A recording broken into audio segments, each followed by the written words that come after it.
खून खराबा, भांडण, मारामारी या सगळ्या गोष्टी आपल्यासाठी नवीन नाहीत. परंतु या सगळ्या गोष्टीचं कारण ज्यावेळेला जागा जमीन असते, आपल्याला काहीतरी मिळवायचं असतं. या कारणासाठी आपण आपल्याच नातेवाईकाला, आपल्याच घरातल्या माणसाला त्याच्या मुळावर उठतो, त्याच्या वाईटावर उठतो. ही गोष्ट मात्र अत्यंत मनाला क्लेश देणारी आहे. अशीच घटना आपल्याला बघायची आहे, की या घटनेमध्ये भांडण आहे, धमकी आहे, मारामारी आहे. त्याचबरोबर एक क्रूर असा खून आहे. बिहारमध्ये अमरपूर नावाचं पोलीस स्टेशन आहे. त्याच्यामध्ये एक रामपूर वळण आहे. या वळणावरती एका नाल्यामध्ये एक शीर नसलेला मृतदेह पडलेला होता आणि हा मृतदेह पडल्यानंतर त्याला कोणीतरी बघितलेला आहे आणि हा मृतदेह कोणाचा आहे, काय आहे, हे सगळं बघण्यासाठी त्या ठिकाणी गर्दी जमलेली आहे आणि गर्दी इतकी होती की त्या मृतदेहाच्या आजूबाजूला संपूर्णपणे माणसं जमा झालेली होती आणि हे सगळं बघून कोणीतरी मग पोलीस स्टेशनला फोन केला आणि त्या ठिकाणी पोलीस आलेले आहेत. पोलिसांनी सुद्धा बघितलं आहे की हा जो मृतदेह आहे, या मृतदेहाला शीर नाही आहे आणि फक्त धड असलेला मृतदेह, अंगावरती सुटाबुटातले कपडे, चांगले कपडे. मग असा व्यक्ती कोण असेल? त्याच्या आजूबाजूला मिठाईचे बॉक्स होते. त्याचबरोबर काही वस्तूंनी भरलेली बॅग देखील होती आणि हे सगळं असताना मग हा व्यक्ती कुठल्या गावामध्ये चाललेला होता आणि कुठून आला होता, या सगळ्या गोष्टींचा तपास करणं आता बाकी होतं. अशा वेळेला त्या गर्दीपैकी एका व्यक्तीने त्या माणसाला ओळखलेलं आहे. त्याचं नाव आहे बिहारी यादव आणि हा केंदुवर गावचा रहिवासी आहे. ही जी व्यक्ती आहे, ही व्यक्ती कलकत्त्यामध्ये राहण्यासाठी होती, कामधंद्यासाठी होती आणि कलकत्त्यावरून काही सुट्टीनिमित्त तो आता गावी येणार होता. गावी आल्यानंतर त्याला त्याच्या बायकोला भेटायचं होतं, त्या इतर मंडळींना भेटायचं होतं, अख्ख्या गावाला भेट द्यायची होती. अशा मनामध्ये काही स्वप्न घेऊन हा बिहारी यादव आपल्या गावाच्या दिशेने आलेला आहे आणि गावाच्या अगोदर येताना त्याने त्याच्या बायकोला फोन करून सांगितलं. त्याच्या बायकोचं नाव आहे रिंकू देवी, की आता थोड्याच वेळामध्ये मी आपल्या घरी येणार आहे. त्याच्या बायकोला सुद्धा अतिशय आनंद झालेला आहे. तिने घरी जेवण वगैरे बनवायला घेतलंय.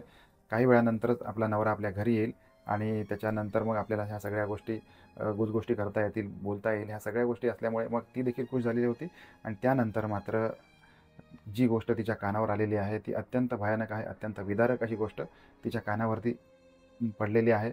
कारण या जमलेल्या गर्दीपैकी तिला कोणीतरी फोन करून सांगितलेलं आहे, की आता या ठिकाणी जी शीर नसलेली व्यक्ती, मृतदेह पडलेला आहे, हा तुझ्या नवऱ्याचा आहे आणि तू ताबडतोब या ठिकाणी तिला भेटायला ये. अशा स्वरूपामध्ये तिला मेसेज गेलेला आहे आणि तिने देखील धावत पळत या घटनास्थळी भेट दिलेली आहे आणि त्या ठिकाणी गेल्यानंतर तिने पटकन ओळखलं आहे, की हा जो शीर नसलेला मृतदेह आहे, हा आपल्या नवऱ्याचाच आहे. त्याच्यामुळे या मृतदेहाला मिठी मारून, घट्ट मिठी मारून तिने रडायला सुरुवात केलेली आहे आणि आजूबाजूची गर्दी आहे, यांचासुद्धा रागाला पारावर उरलेला नाही आहे. क्षणार्धामध्ये या सगळ्या लोकांनी रास्ता रोको केलेला आहे आणि आता पोलिसांसोबत देखील त्याने हुज्जत आणि आरेरावी सुरू केलेली आहे. कारण होतं की इतकं मोठं हत्याकांड करणाऱ्या व्यक्तीचा आता मागोवा घ्यायचा होता.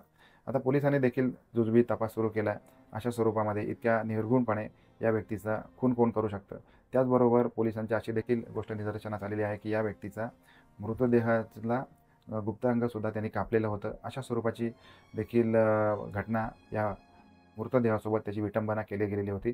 त्याच्यामुळे मग इतका राग कोणाच्या मनामध्ये असू शकतो? या व्यक्तीचं इतर काही विवाहबाह्य संबंध आहेत का? किंवा कोणासोबत याचं भांडण होतं का? अशा स्वरूपामध्ये मग पोलिसांनी तपास सुरू केला. त्यावेळेला एक गोष्ट पोलिसांच्या लक्षामध्ये आलेली आहे, की या व्यक्तीचा, हा जो बिहारी यादव आहे, याचं त्याच्या गावामध्ये स्वतःच्या काकांसोबत आणि इतर काही मंडळींसोबत वाद होते आणि या वादाचं कारण होतं जमीन जुमला. या जमीन जुमल्यावरून साधारणपणे 2016 सालापासून यांच्यामध्ये भांडणं सुरू होती आणि त्याला धमक्यासुद्धा देण्यात आलेल्या होत्या, की जर का तू हे भांडण किंवा त्यांना जागा जमीन दिली नाही, तर तुला जीवानिशी मारण्यात येईल. आणि या वेळेला मात्र या त्याच्या सख्ख्या मंडळींनी बिहारी यादवचा घात केलेला आहे. अशा स्वरूपाची देखील आता माहिती समोर येत आहे आणि या माहितीची पुष्टी करण्यासाठी इतर काही परिस्थितीजन्य पुरावे, त्याचबरोबर इतर कॉल रेकॉर्डिंग असतील किंवा तांत्रिक आधार असतील, हा सगळं घेण्यात येत आहे आणि या संपूर्ण घटनेचा आता पर्दाफाश अशा स्वरूपामध्ये करण्यात येत आहे. आता ह्या सगळ्या गोष्टींवरून आपल्याला शिकण्यासारखं काय आहे, की असं आपण म्हणतो ना, की एक व्यक्तीचा मृत्यू झाल्यानंतर त्याला फक्त 3.5 फुटाची जागा लागत असते. याच्या व्यतिरिक्त एखाद्या व्यक्तीला त्याच्या जागेचा उपयोग नसतो. तरी देखील जे आपण इथे कमवणारा असतो, तो इथेच ठेवून जाणार असतो. असं असताना देखील अनेक व्यक्ती आपल्या स्वतःच्या माणसांच्या जीवावर उठतात आणि नुसतं जीवावर न उठता त्यांच्या मृतदेहाची क्रूर अशी विटंबना करतात.